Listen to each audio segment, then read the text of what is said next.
Man tarakal jumu'ata salasa marratin, siapa yang enggak sholat Jumat 3 kali berturut-turut tahawunan, bukan karena sakit, bukan karena darurat, tapi karena menyepelekan panggilan Allah, taba'allahu ala qalbi, Allah mengunci pintu hatinya. Kalau sudah hati terkunci, telinga tersumbat, mata tertutup, khatamallahu ala qulubihim wa ala sam'ihim wa ala absarihim ghishawah. 3 kali sholat Jumat kau tinggalkan, Allah mengunci pintu hatimu. Siapapun yang ceramah tak akan masuk ke telingamu. Na'udzubillah. Maka sholat Jumatlah engkau.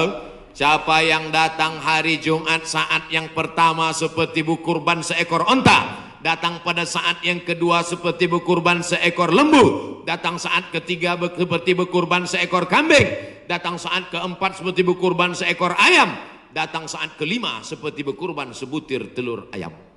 Sekarang banyak yang datang hari Jumat, jangankan telur ayam, telur puyuh pun nggak dapat.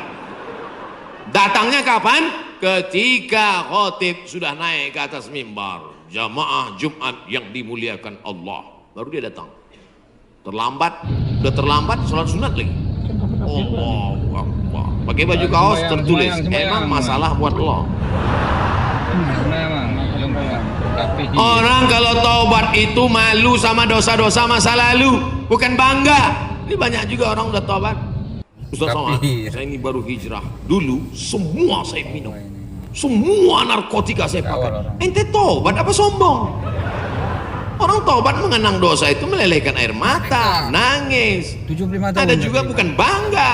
Ada juga sebagian jamaah sudah taubat nangis. Ustaz, saya, kamu menyesal pinjam uang.